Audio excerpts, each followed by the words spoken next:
I'd like to welcome you all to tonight's presentation by Dr. Kristina Schierenbeck. Kristina is a professor of botany at CSU Chico and is the most highly published science professor at Chico. Kristina and I became friends and colleagues a few decades ago as we have similar interests: invasive and hybrid plants and the array of genetic diversity in rare native species. She was a mentor to Stephen Serkonic, our rare plant chair, as he sought to figure out using molecular genetics just what Arctostaphylos muwaka was, local native, long thought to be a hybrid species between greenleaf and whiteleaf manzanita due to Kristina's work 30 years ago. It turns out it is not a hybrid species, but merely confused. Tonight, we will not be talking about molecular genetics. I think I heard the sighs of relief. And instead, Kristina will outline the reasons why California is a hotspot for diversity for plants.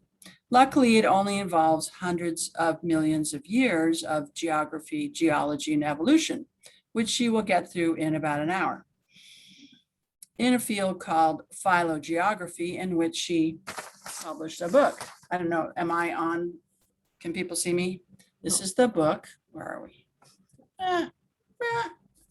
Anyway, warning, this is not light reading. Don't put it in your bathroom.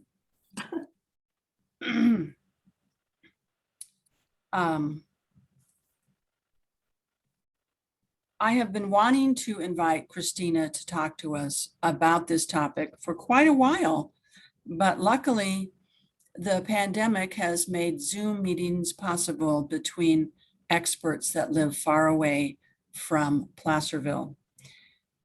And so now, without further ado, I would like to welcome Kristina Schierenbeck.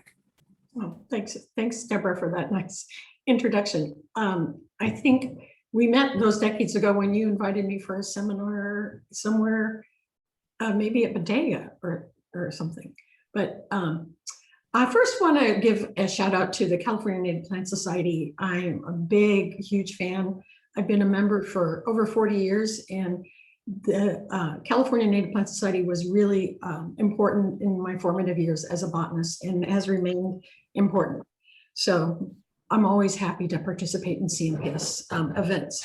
This is not a bait and switch. I know that the title published was The Origin of the California Flora Over Time and Space, but that's pretty much what this title is, Phylogeography of California. It is the evolution of the California flora in time and space in this field that Deborah has already introduced us to really nicely. And phylogeography takes into account phylogenetic lineages or clades, evolutionary branches. I'll probably call them clades, but really we mean evolutionary branches. And we want to understand how the different clades diversified as the landscape developed. So it requires integrating a lot of different fields and a fair amount of geology. So what I'll do is, as Deborah said, start before there were even plants, about 600 million years ago, and before there was even the California, and then talk about what patterns have emerged since the Cenozoic, which is the last geologic era. So phylogeography is a fairly new field. It was defined by John Avis in 1979 when he realized that it's not right there. Did you move it somewhere? Pocket gophers are connected to geographical divergence in the southeastern United States. And then about 10 years later, he coined the term phylogeography. At about the same time, Wiley used the term vicariance biogeography, which he defined as combining geology, paleontology, phylogeny, and population genetics. And that, I think, is a really good description. And today, that's pretty much how this field is approached. It's population genetics, phylogenetics, and their diversification on the landscapes on which they occur. So don't pay a lot of attention to this slide. I just want to point out that the tools of the trade for phylogeography involve, as I said, geology. The fossil record is very important. Molecular evolution, molecular phylogenies have been really important in helping us to define the diversity of the plant kingdom. But in California, much of the evolutionary diversification is so recent that it requires finer resolution, which requires that we use molecular markers that change more quickly than the traditional markers that are used in molecular phylogenies. It's a little bit of both, actually. So we're looking at long-term evolution, but also fairly recent, and by recent, I mean within the past few 100,000 years, gene flow within and among populations. California is a incredibly diverse place, and let's see if I can move this thing over here. It's in my way. I don't know if it was in your way, it was in my way. We have in the Sierra Nevada, where you are here, the Granitic Batholith, which was mostly formed in the Mesozoic era. But it also has some older metamorphic rocks and that preceded the Mesozoic, and a lot of sedimentation, which you'll come to understand why there's so much both marine and freshwater sedimentation. The oldest parts of California are here down in what is now the Mojave Desert and the Klamath Mountains, where we see so much of our serpentinite soils and older metamorphic rocks.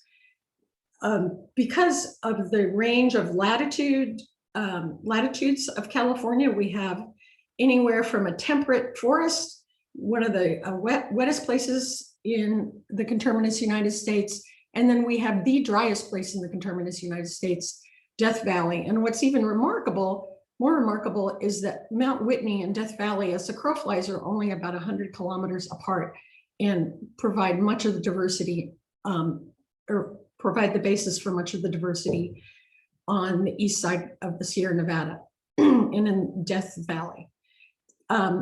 As you probably know, California is a globally important biodiversity hotspot, and we are one of the most diverse hotspots of 36 hotspots on the planet. Now, as it happens, Dorado County has a beautiful cross section of geologic formations, and we'll take a look at those and how they have impacted plant diversity over the millennium. So let's start about 650 million years ago, before California even existed. This is the North American craton, what we refer to now as the North American plate. And out here would be, at that time, the Farallone plate, which contained some island arc systems, which are later to become accreted to the North American craton. Now, you're going to hear me use this term accretion a lot, and I apologize if you have any geological training, you'll cringe when I say this. The easiest way for me to understand accretion is just as the Farallone plate subducted under the North American plate, it basically scrapes off the part of the Farallone plate, and my favorite word for this is smooshes it to the North American plate. And that's basically what accretion is. So you'll see that the North America plate both moves west, but also becomes heavily accreted by first the Farallone plate and much later the Pacific plate. Whoops. So what was present in California 600 million years ago? Not a lot. It would have been marine organisms, and here's just some pictures of some invertebrates that would have been found at that time. And later in the Ordovician, about 400 million years ago, we add some arthropods, but still no real diversity.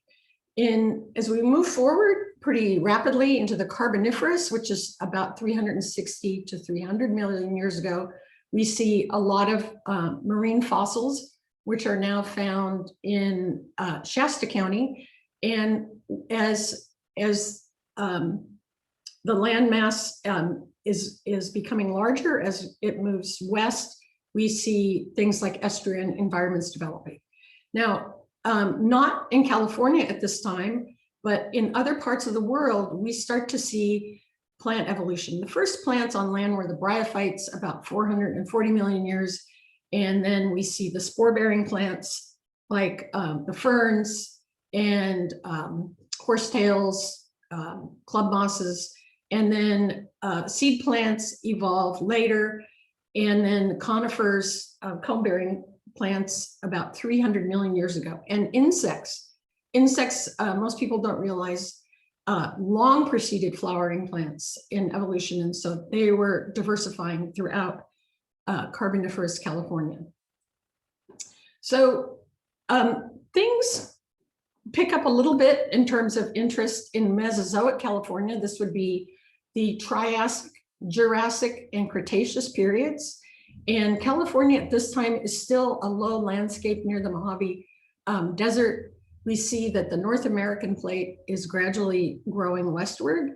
And the very, very first, and this is considered a very ancient part of the formation of the Sierra Nevada, starts to uplift. And again, that's a result of the subduction of the Farallon plate underneath the North American plate. Throughout the Mesozoic, the climate was tropical. This will change. And what we have in the fossil record in Butte County, where I live in Chico, we see that ginkgos, cycads, and ferns were widely present. Now, Pangaea, you may be familiar with Pangaea, that landmass that formed in the Permian.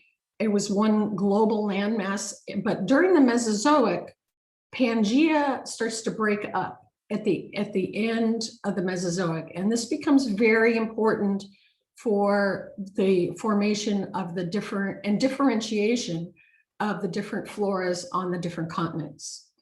We know that angiosperms evolved during the Mesozoic, but it's not really clear yet where that happened.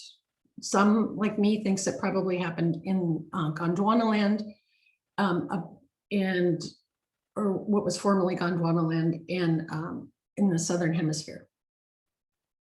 So in the Triassic, so here we are in the early Mesozoic. As you can see, much of California is still underwater, but we're having a lot of accretions that would now, remember we talked about at the very beginning, the sedimentation. So all of this land, or all of this that had undergone sedimentation, marine sedimentation, is now getting accreted to the North American plate. So Cretaceous California is kind of interesting. So this is at the end of the Mesozoic, and we see that the Klamath Ranges would have been in Southern California at that time, as was what the nascent Sierra Nevada was also. The Central Valley was still undersea, and this is evidenced by extensive fossils found around just north of Fresno area. Birds are present, and birds become important, of course, in the dispersal, particularly of estuarine species, and they start to diversify about 74 million years ago. So this is about 10 million years before the famous asteroid hit the Yucatan Peninsula. Globally, at about this time, so again, this was Pangaea has not really fully separated yet. So globally, there would have been one flora. And we see, remember that angiosperms have arisen early in the Mesozoic, and in the since their evolution in about 90 million years, they competitively basically displaced the conifers as the dominant plant group on the planet. And so this would have been during that transitional period. By 70 million years ago, right at the end of the Cretaceous, all the major plant flowering clades would have evolved. Now, much diversification will also occur from that point forward, of course, but we do see all the major groups present at this time. And what little bit of California is present during this time, the Sequoia clade would have been quite dominant, including the Dawn redwood, but we lost that during the Quaternary. So Pangaea continues to break up, and North America is continuing to move west by Cretaceous California at this time. So this is roughly what the world's land masses would have looked like during the Cretaceous period. So conifers, now remember, would have existed before Pangaea, and diversified across Pangaea. And as Pangaea is breaking up, and we do see that connection between Eurasia and North America via Beringia, we see conifers that migrated from Eurasia into North America and then diversified. So in the Paleogene California, so this is after the Cretaceous, and flowering plants have evolved, but remember, we're coming out of this really warm climate of the Mesozoic and tropical, so have lots of moisture. We would have seen a dominance of Sequoia, Sequoia dendron, and Metasequoia. How did it exist in China after breeding? The weather changed, so the weather changed, and Dawn redwood is pretty sensitive to changes in, it's first of all, it's not very competitive and also very sensitive to changes in climate. So that's just where it was able to persist. California went through, as you'll see, a number of climatic changes, which would have been intolerable for Metasequoia. So, and as we progress into the Neogene, most people think the Neogene, which begins with the Miocene about 23 to 25 million years ago, that things really start happening in California. In fact, when I proposed this book, one of the critiques was, why write about the history of California? Nothing happened until 25 million years ago, which is kind of true, actually. But I really kind of wanted to know how California came to be, which is kind of why I took this project on. And of course, now we have Sequoia sempervirens, 95%, which is just phenomenal to me, of which is gone due to human logging, has retreated to the coast, and in that zone is contracting now due to climate change. And the giant sequoia of the central Sierra Nevada is limited to those steep canyons and is a member of the mixed conifer forest.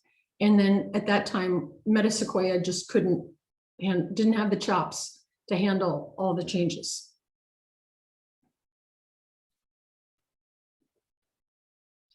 So the Quaternary, which is the Pleistocene to the present, we see conifer forests would have been much lower than they are today, and they were much more connected. This is going to change pretty dramatically with the ice ages of the Pleistocene, but we're seeing that the conifers now are diversifying into their own species separate from their Eurasian ancestors. And we have a number of glaciation events late in the Quaternary, which helped shape the present structure that we see today. And genetic structuring just means basically populations, like human populations, we exchange genes with our neighbors in our community, and there are occasional dispersal events, but basically, despite all our genetic similarities, there's still some minor genetic structuring in the human population, and we see this more dramatically in plant species. Humans, by the way, are incredibly similar in terms and have very little genetic structuring, now that I've used that as an example. So, so during the Paleocene, which is the first part of the Neogene, so we start to see climatic changes. So remember, we came from the Mesozoic into the Cenozoic with a tropical climate. Now we go to a temperate climate and then tropical climates in southern areas. So in other words, a little more structuring of the climates.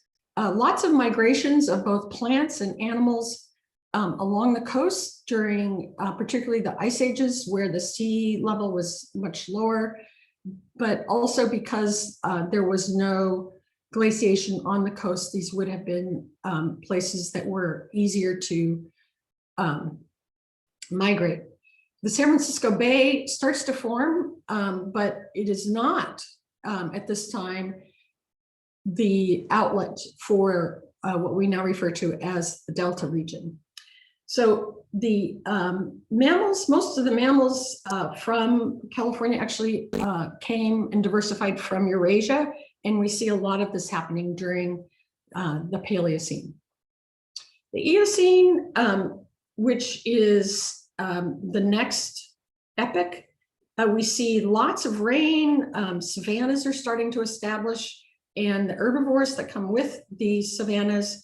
The conifers are now have been reduced in terms due to competition from angiosperms, and there would have been a lot of magnolias, madrones, alders, and willows, and of course we've lost magnolias. They're now present in the southeastern United States, and lots of changes in sea level. So during glacial periods, water's tied up, sea levels drop. Interglacial periods, they melt, and sea levels rise. The Oligocene is just precedes that Happening period of the Miocene. So we see the continued uplift of the Sierra Nevada.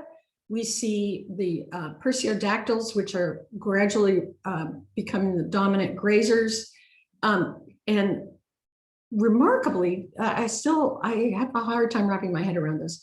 The coast ranges are just starting to form, and they don't really form until much later, which is, when you think about the diversity of this coast of California, it's really amazing. There is an inland sea still in the Central Valley, and we still continue to see the development of the coast west. Now, about this time, about 30 million years ago, the Farallon Plate becomes completely subducted under the North American Plate. And so now we don't have a subduction zone, but what's called a transform boundary. And this is when we see the formation of the San Andreas Fault. So this is the division between what is now the Pacific Plate, because the Farallon Plate is mostly, with a few minor exceptions, subducted, and the Pacific Plate is that transform fault with the North American Plate. Excuse me. So the flowering plants arose again during the Mesozoic, maybe the Triassic, it's not clear, probably from seed ferns or some kind of cycad like plants.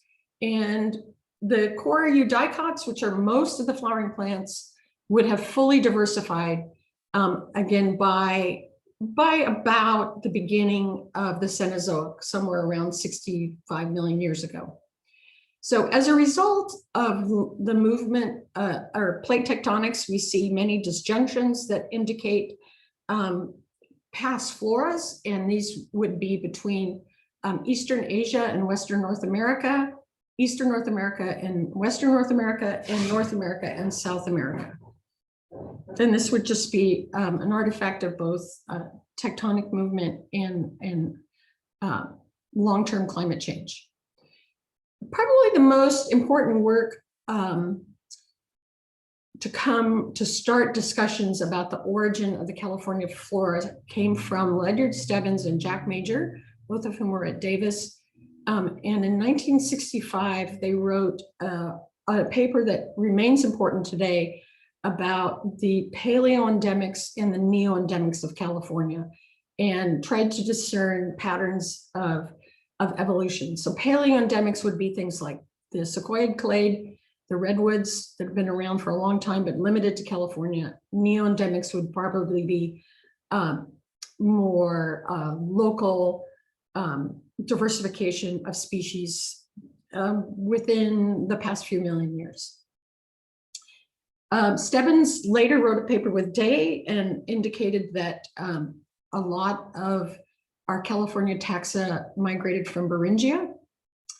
And then Dan Axelrod proposed something known as the Madrian Tethian hypothesis, which was that there was one continuous flora across xeric North America and Central Asia. We don't think this is really true anymore, but it certainly was a hypothesis worth testing, and at the time was solid. And like I said, during this time, Stebbins and Axelrod and Major were really thinking about how the California flora came to be. And then Raven and Axelrod published together, bringing together the ideas of tectonics, evolutionary convergence or parallel evolution, if you will, and dispersal to try to understand why we have the flora that we do in California.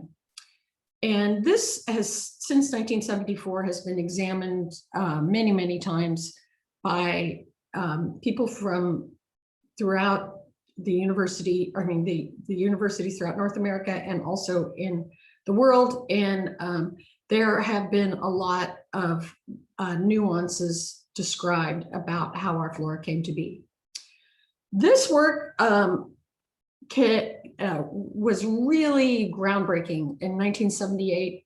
It was a book that one of the first things I read as a young botanist, and it's a remarkable manuscript about all the ideas that had preceded the ideas of Stebbins and Day, and they proposed something that sort of holds up today, but is much more nuanced than they recognized it to be. So as I said, things really start hopping in California in the Miocene. So the climate cools and dries, and it's about 10 or 8 million years ago that we see pretty much the stabilization of the Mediterranean climate that we have today, with the exception, of course, of those glaciations. And they proposed that there were two major floras. One was known as the Arctotertiary geoflora, and this was cooler adapted species at northern latitudes, and the Madro-Tertiary geoflora, which is xerically adapted species from southern latitudes.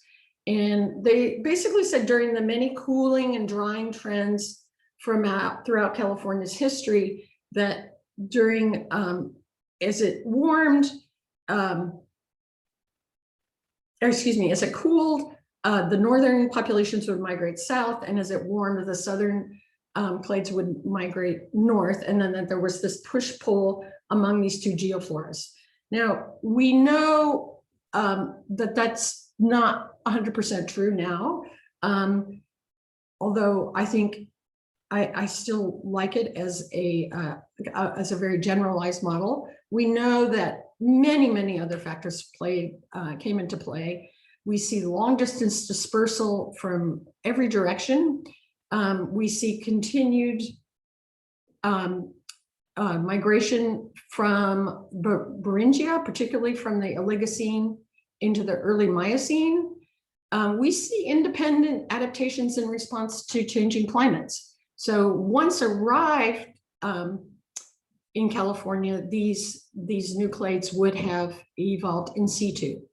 There were many vicariant events, a vicariant event simply being something that divides once continuous population. So a lake, of course, is a vicariant event. The formation of a lake, a formation of a mountain range is a vicariant event, something that separates formerly continuous population. And of course, we have paleoendemics and neoendemics and long-lived species and short-lived species. So they're going to all respond very differently in time and space. In the meantime, Mediterranean climates are forming in other places in the world. There are, as you probably know, 5 Mediterranean climates throughout the world. And the floras in California and the other Mediterranean regions have a lot of similarities in terms of adaptations, and this would have, they would have evolved separately. And we see floras coming from the south, from the east and the north, not the west, obviously. And then as the landscape is developing, these new immigrants are diversifying across the landscape. The conifers, remember, were continuous and much lower. And as geologic time moves on, we have the glaciations in particular, we see that they have now been relegated to higher elevations and latitudes. And a lot of the broadleaf species that we had in California in prior geological eras are lost and are now present on the East Coast. So the Miocene, I keep saying things were hopping. Let's talk about the Miocene. So the Farallon Plate, of course, is now subducted. And then we have that San Andreas Fault about 30 million years ago forming. And the Sierra Nevada, remember, it had that very, very ancient uplift. But in the Miocene, it starts at about 1,000 meters. And by the end of the Miocene, it's 3,500 meters. So really rapid uplift during this period. The coast ranges are gradually uplifting. And I want to, again, emphasize how recent the development of the coast ranges were, that they really didn't start to form until about 5 million years ago, which, so all the incredible diversity that we see in the coast ranges would have evolved in that period. And we also see that the modern plant and animal clades that had diversified from ancient clades are now fitting into more specific habitats throughout these regions. The transverse ranges in California are rotating, and lots of up and downs the temperatures, but again, by the end of the Mesozoic, we have that Mediterranean climate that we have today, and lots of xeric species adaptation. So in the Miocene, again, amazingly, California is not fully formed. So the coast ranges are not present. The Central Valley is an inland sea. This particular graphic doesn't show it very well, but the inland sea did not empty through the San Francisco Bay. It emptied through what is now the Monterey region. And of course, those marine sediments and some freshwater sediments are what provide the very rich cropland of the central coast of California. So now I want to throw in a little bit of animal evolution too, because I think it's interesting. The Central Valley, which is that large inland sea or bay, is a very important geographic barrier for small mammals and amphibians. And of course, small mammals would have been important in seed distribution. So we see these patterns are consistent among plant groups and animal groups.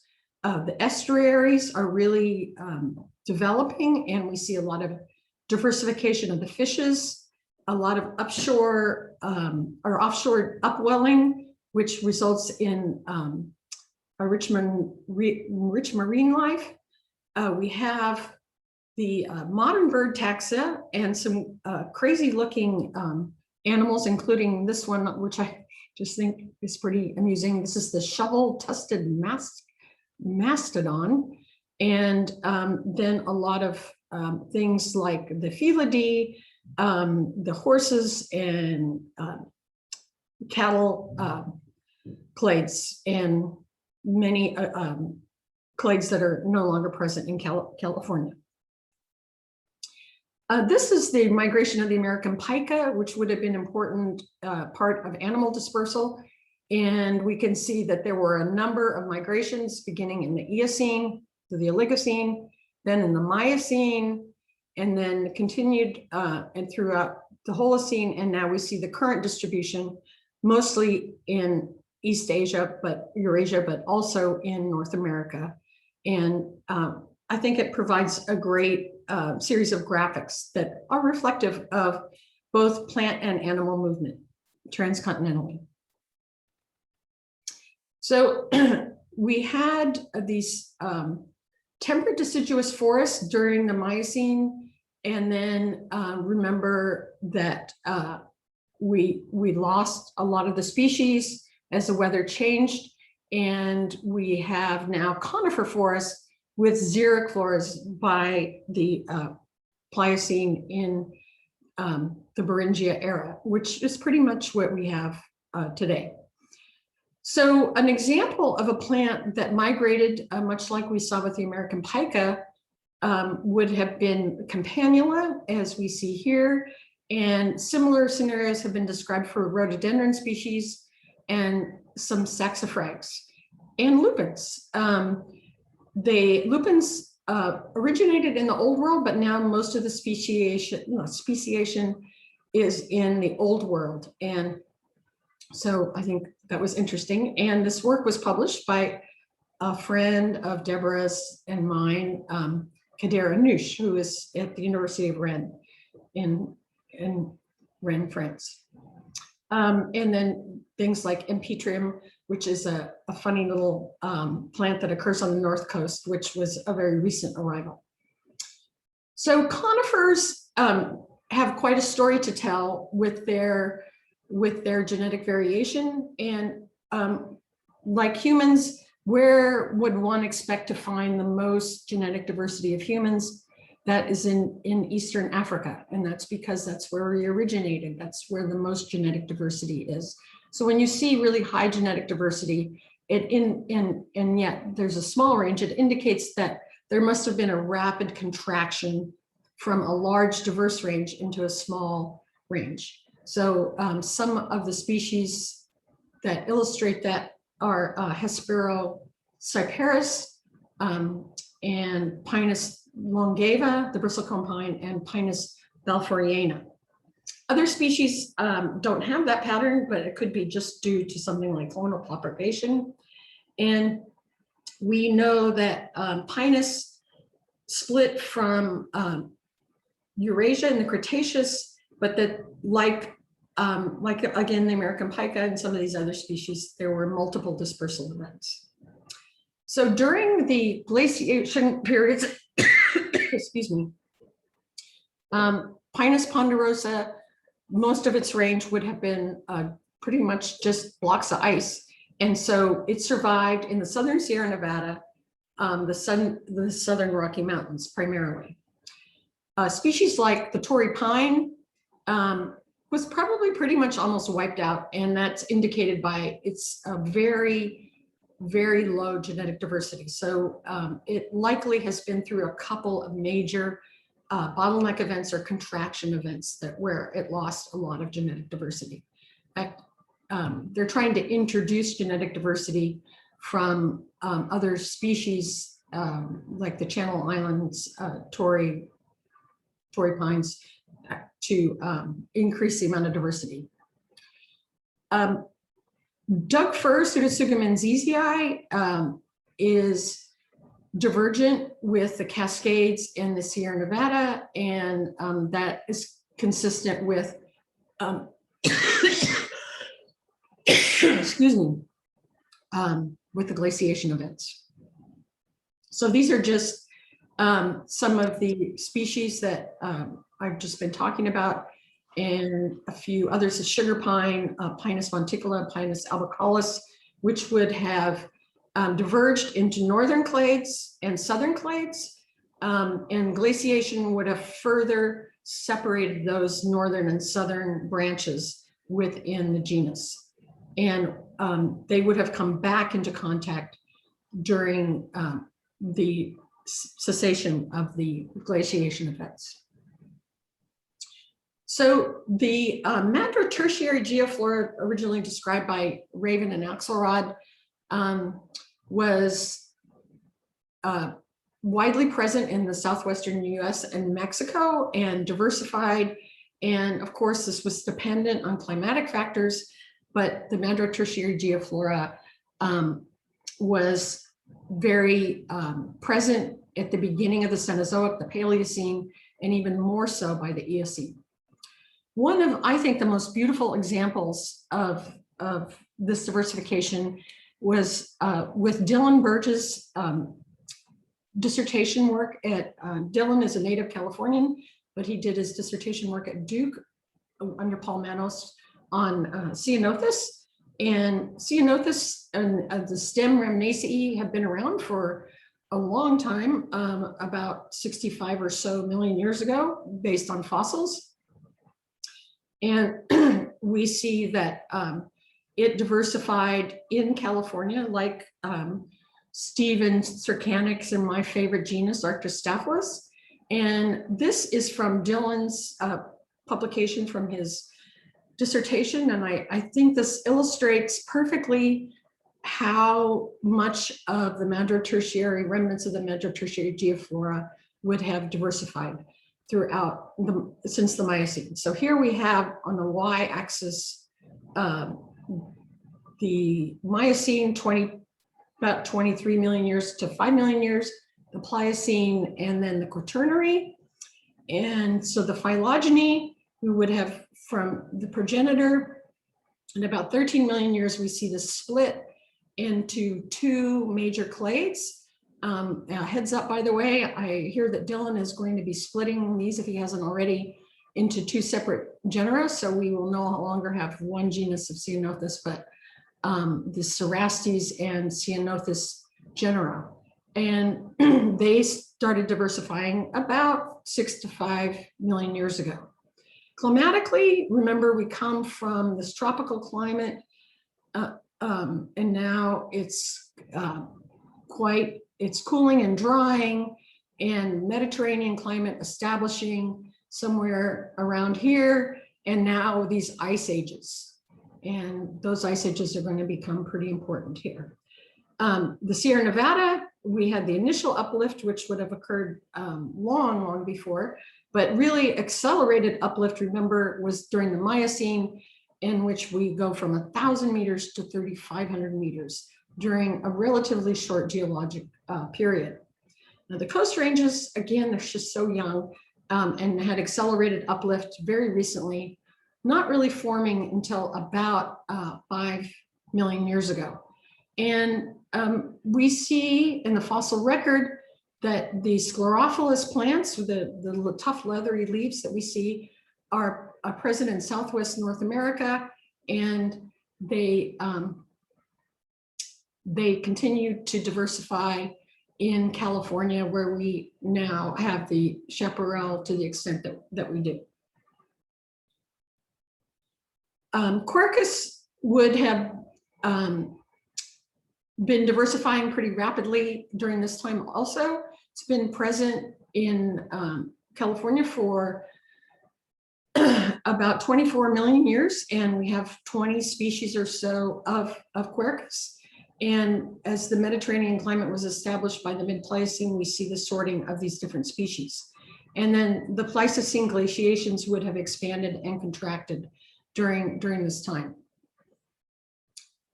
So this tree is no longer standing. This is hooker oak, named, just think it's interesting that it was named after the famed scientist, Scottish botanist, Sir Joseph Hooker, who visited one weekend to our town founder, John Bidwell, and he declared this hooker oak the largest oak in the world. It actually turned out, when it fell down, to be 2 oaks, but it's kind of funny, I think, that he visited here for 2 days, and I can't even tell you how many things in Chico are named after Sir Joseph Hooker, the botanist.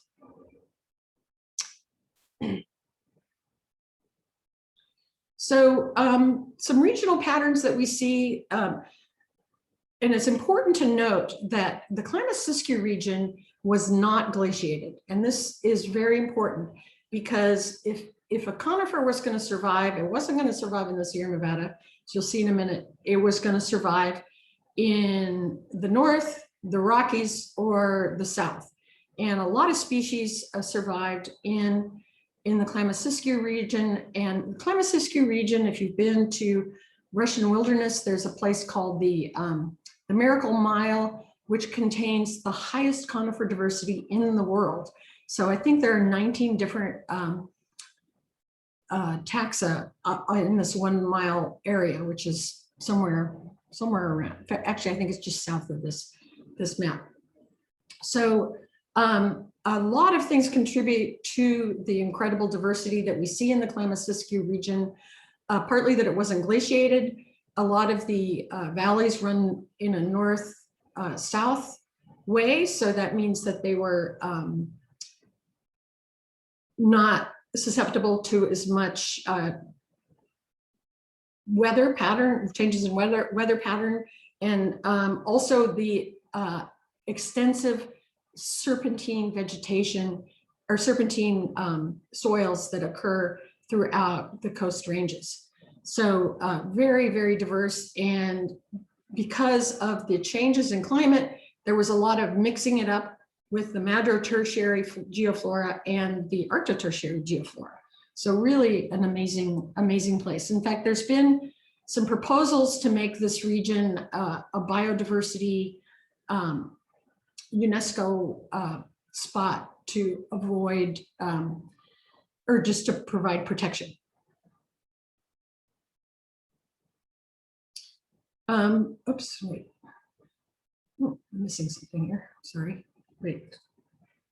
Oh, it's this one. This is a geological map of El Dorado County, and I just want to point it out because El Dorado County has some really remarkable diversity, particularly in the Pine Hill gabbro soils, which is, as you know, a reserve, and that there are 5 listed species.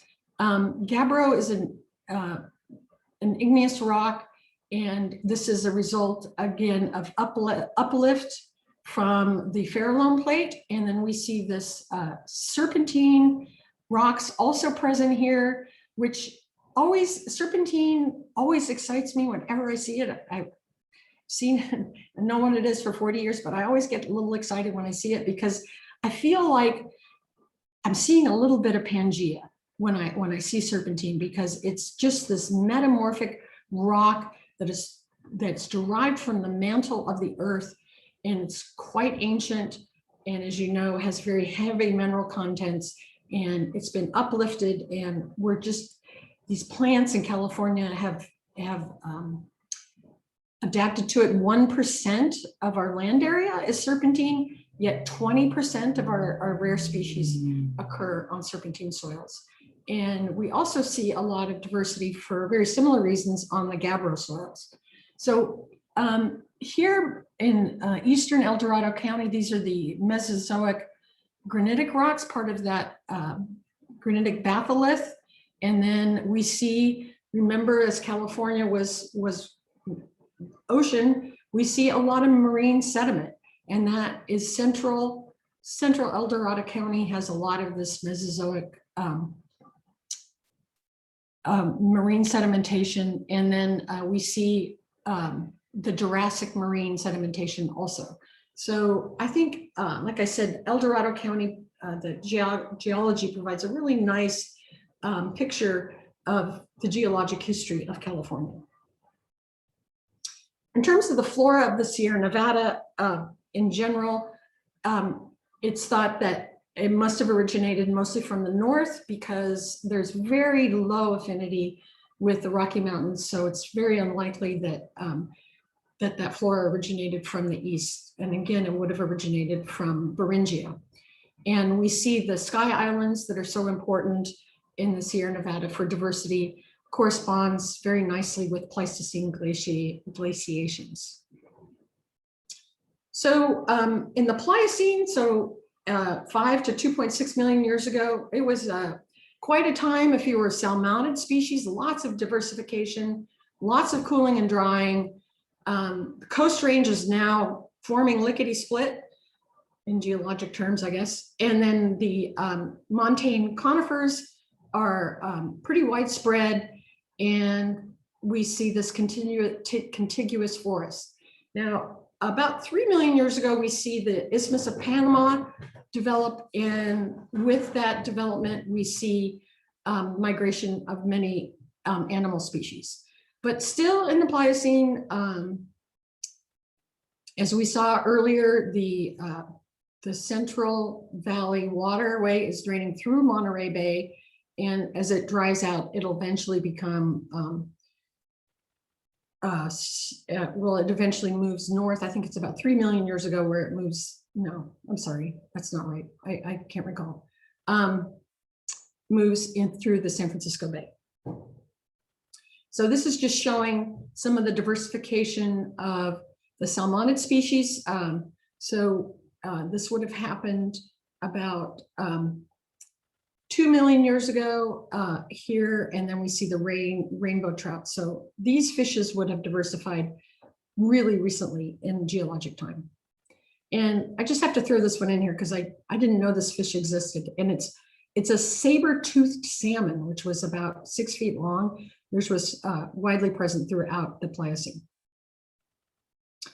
In the Southern California, I don't talk that too much about Southern California, but other vicariant events that were important were the Boson Bayment, which was, excuse me, an extension of the Gulf of California. And we also see the transverse ranges are rotating at about this time. This Boson Bayment provided an important barrier for many reptile species. So now the coast ranges, crazy substrate diversity. We see the ophiolite infusing, which would be the serpentines. We see the sedimentation. We see the very diverse Franciscan complex. We see folding, uplift, and also importantly, like the Clamacystia region, there was no glaciation in the coast ranges. So if you're an annual species in the coast range, you're going to have short generation times. A lot of the annual species have very high fecundity or reproductive rates, and as a result, we see very rapid evolutionary response or diversification happening. And this is, if we look at the age of species, this is a very rapid, rapid diversification. And we see edaphic endemism or dependence on a very particular soil site, like a plant only grows on gabbro or it only grows on serpentine. We see this happening a number of times in Collinsia, in Calochortus, and in the Allium subclade. Bruce Baldwin and crew did a wonderful study a few years ago about Collinsia, and I'm going to show a couple slides from his work because I think it's really beautiful work. So again, we see edaphic endemism evolving many times, both in the coast ranges and the Sierra Nevada. We see that much of the outer coast range species originated from the Pacific Northwest, but the Northwest and Sierra Nevada populations split fairly early on in the evolution of Collinsia. So this is from the Baldwin paper, and don't be overwhelmed by this. The only thing I want to point out here, and these are nicely color-coded clades, are the Sierra Nevada clades. So here we have the Collinsia torii shown with the brown clade, and then Britanniae. And I think it's really important to note how young some of these clades are. This is up in the Klamath regions for this major clade, but about basically 1 million years ago, we see the diversification of some of these groups. And again, just focus on the brown.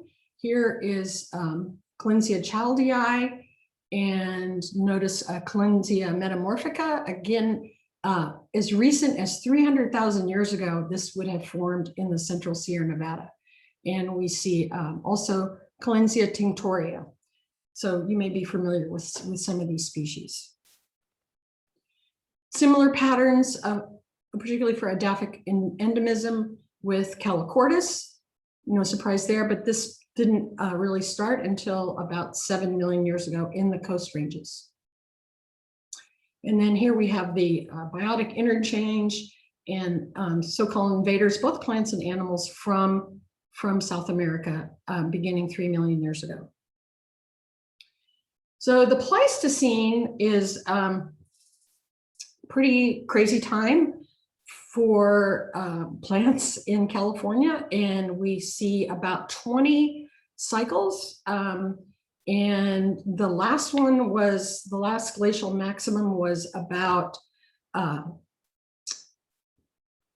20,000 years ago. That's actually a typo. And at that time, San Francisco Bay was empty, which is just hard to believe. But so all the water gets tied up in the glaciers, and so it's dry, sea level drops. Then you have an interglacial period, everything melts, and there's lots of flooding and movement and so on. So lots of genetic structuring, again, based on these cycles. So this map kind of cracks me up. It just shows that the Sierra Nevada was basically a big block of ice during the Pleistocene. Note again that the Klamath-Siskiyou region was not glaciated, nor were the coast ranges or the transverse ranges or the southern Sierra Nevada. So many species would have survived in these regions and then redispersed during the interglacial periods. And this is just showing an interglacial period at the La Brea tar pits. And the geographic structuring that we see in plants, again, is very similar to animals, where we see northern clades and southern clades and clades that reflect the inland sea that was once present. And this again was fairly recent diversification. So the Central Valley, it's so hard to describe what the Central Valley would have been like. And this, I think we don't really know because there weren't a lot of records kept at that time, but the I think one thing that we know now is how badly basically 100% of the valley has been converted. I think 0.1% remains near Dixon, California, where the Jepson Prairie is located. And one of the things that we lost with that was the annual flooding patterns that we would have seen between north and south. And that has resulted in really strong genetic structuring. You don't need to understand much about genetics to know that these red populations are not mixing with these green populations. And that's partly because this vernal pool endemic, excuse me, would have had, excuse me, regular gene flow due to the flooding. Similarly, in Tectoria greenii, another vernal pool endemic, not as dramatic, but we see that there's very different genetic structure here in Merced County than we see in Butte County. The California Central Valley would have been a mosaic of incredible diversity and rich soils from this ancient marine and freshwater sedimentation. The story goes that when this map was built, this was 1873, I think, one could take a boat from Bakersfield to Redding, literally a boat. Nowadays, you would have to haul the boat up Highway 5. Tulare Lake is now a cotton field. And as we know, San Joaquin River has been variously dry and the Delta has been dramatically transformed. This would have been a mosaic of riparian forests, 98% of which are gone in California. Riparian forests with Quercus lobata, Platanus racemosa, mixed in with freshwater marshes, saltwater marshes, alkali sinks, vernal pools, and grasslands, probably a mix of perennial and annual grasslands. And this is kind of a famous picture, which is just shown the subsidence that's occurred in the Central Valley between 1925 and 1977. Like, I guess I should look for an updated picture. I hate to see what it looks like though. One thing that I haven't talked about is the southern Sierra Nevada, and particularly the Tehachapi Mountains. This was an important conduit between the coast ranges and the Sierra Nevada historically. And I know the California Native Plant Society has worked tirelessly to prevent extensive development in this area. It's a very important biodiversity area. And unfortunately now dispersal in these areas requires crossing 10 lanes of traffic across I-5. So it's been an important area of diversification, but also very threatened due to its proximity to Los Angeles. So during the glacial periods, we would have seen, again, these species retreating to areas that weren't glaciated and then recolonized from these refugia. And we can still see these genetic signatures today. So I'm not going to go through this whole list. It's just a summary of all the things that have happened in California that I basically just talked about. I think some of the more interesting ones are the connection between the Pacific Ocean and Central Valley and Monterey, the Coast Range development, the Transverse Range development, all this being very, very recent, and these glaciation events, which were also very recent. We can make some generalizations about all the species in California present today.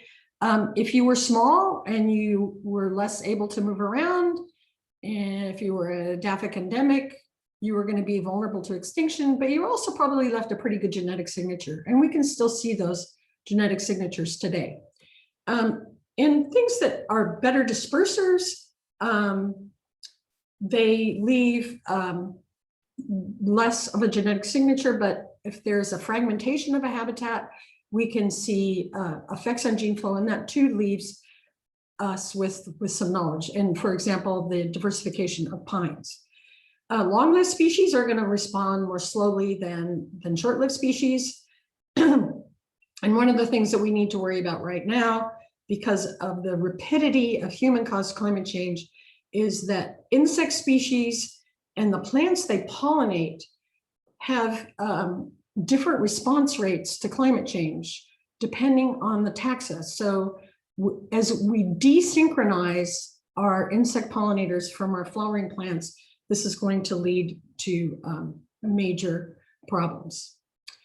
What we're left with in California today are some patterns of endemism, the highest endemism being here in the Central Coast region and some other spots. We know that we see high endemism here in Western El Dorado County, for example. And then this recent,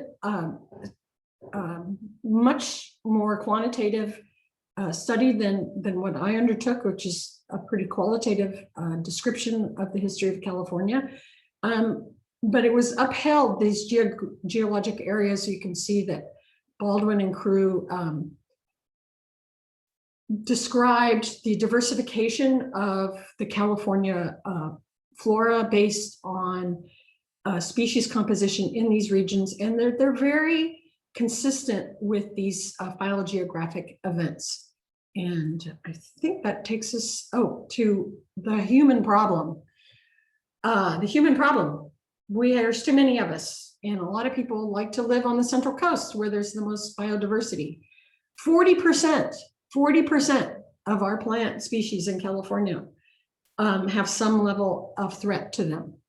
And 40% of our insect and amphibian species have some level of threat to them. This is not a good thing. We in California are fortunate in that we have protected lands more so than the earlier developed East Coast, but much of it still is endangered, particularly in the Central Coast, where of course people like to live. So I think that's something we need to really carry with us as we move forward in planning at the county and city levels. And I think that's it. Thank you so much for your patience. It went a little longer than I thought.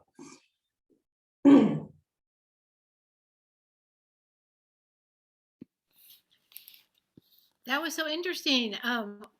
Fascinating, Kristina. Are there any questions? If you'd like to, you can unmute yourself and go ahead and ask Kristina a question. So can I begin? Yes. Oh, okay. What is the contribution of recent immigration of plants, a human-caused immigration? And how is that going to contribute to the overall dynamics of the future flora? Well, that's an interesting question. How human immigration from like other parts of the world, or just No, human plant introductions. We're talking about plant. Oh yeah. Well, there are about 4,500 native species in California, and I think about 1,500 non-native species in California.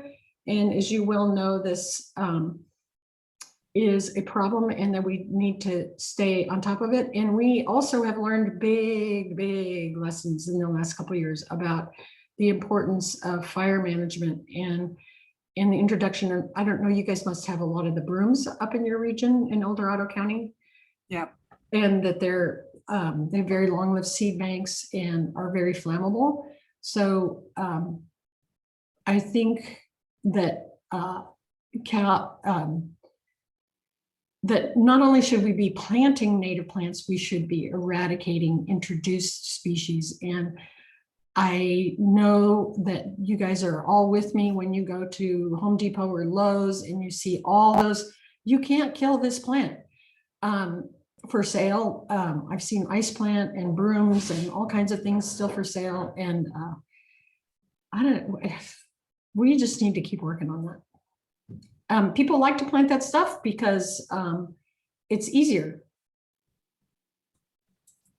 It is easier. Circanic, what was that red thing on the? I'm sorry. Did that answer your question, Deborah? Well, there's a tremendous contribution to our biodiversity from invasive species that as Native Plant Society members, we would just rather close our eyes to and not consider them, but yet they contribute, I don't know, 25% to our biodiversity. And it's not an insignificant problem, especially the plants, as you mentioned, that are ecosystem engineers that change the dynamics of the various ecosystems. I don't know that there's a solution to weeds, but certainly we've had plenty of migration from the past millions of years of species that may be considered weeds when they first arrived. Well, I think that the scale is totally different. We're talking about geologic time versus human time, which, I mean, much of our introductions have been in the past 100 years. And so I think it's important to keep that in mind, and that the California native flora, I mean, I keep saying 300,000 years is incredibly rapid for a Collinsia clade, for example. And we're talking about ecosystem engineers that have been here in 50 years. There's just no way that native species can respond to that kind of heavy competition. So we need to fix the problem we created. I'm not going to argue with you, but I guess I am arguing with you. No, I don't think you are. I think you're talking about the biodiversity, increasing biodiversity. Yeah, it does to some extent, but to other extents, it reduces. I mean, they're just different scales. Yeah, I know that argument. I don't buy it. Sorry. Okay. How should we? Are there any other questions? Question. I've got a question. I'm not sure if I'm coming through. Hi, Cian. Hey, how are you? I love the presentation. This entire topic is exciting, and yeah, it's great. And yeah, I wanted to get your thoughts on prioritizing long branches over shorter branches in conservation. And should a neo-endemic be weighted differently than a paleo-endemic? And is there any practical way to do that, or is that just splitting hairs and we just, in practice, it's not something that could ever really fly? I know, you know, there are some conservation groups, international groups that it seems like they've identified like long branch animal taxa, and they've called them like these really isolated evolutionary units.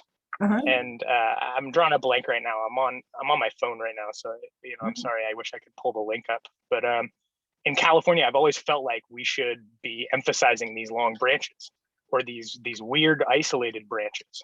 I don't know. To me, I want to preserve them all, conserve them all. I think that requires a value judgment. I mean, intuitively, am I going to value a redwood tree, a paleoendemic, over a recently evolved Calicortis species? Probably I am, actually, but it's still a value judgment. And do I have the right to make that?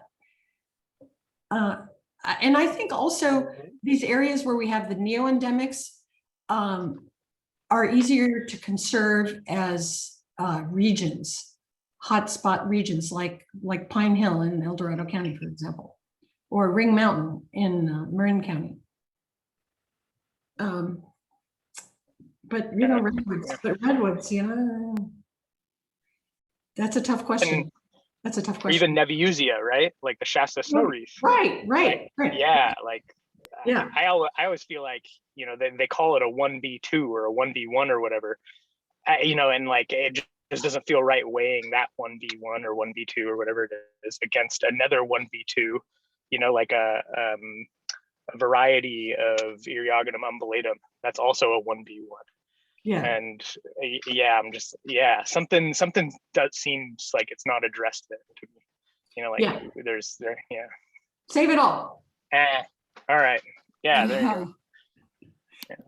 I think we have a question. So somebody just raised their hand. Walter, did you want to tell your question?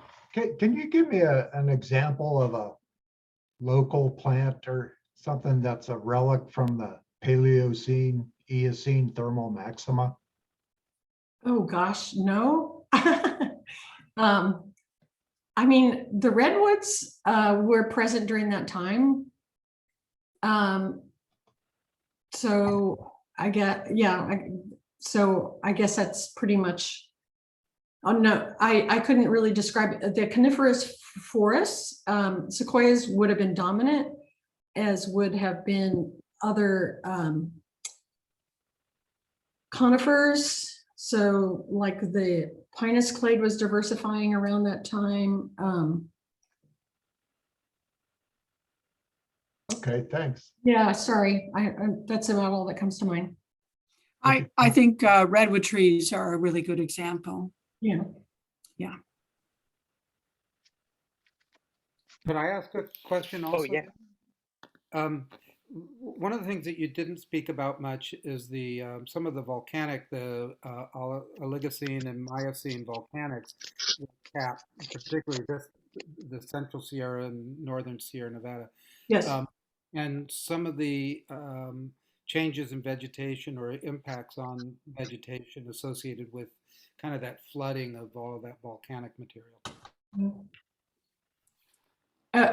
You're right. I didn't talk much about it. I think it just adds to the diverse substrate of the Central and Northern Sierra Nevada. And of course, a lot of those events were fairly recent, and particularly on the Modoc Plateau further north. The Cascades formed after the Sierra Nevada. So, but yeah, I just think that they contributed to the diverse substrates in terms of actual, they would have been colonized very slowly as through primary succession, but that's about all I can say. Well, thank you so much. If there are any other questions, we can stay just a little bit longer, but I think we'll go ahead and stop for most people. Thank you, Kristina. That was fascinating.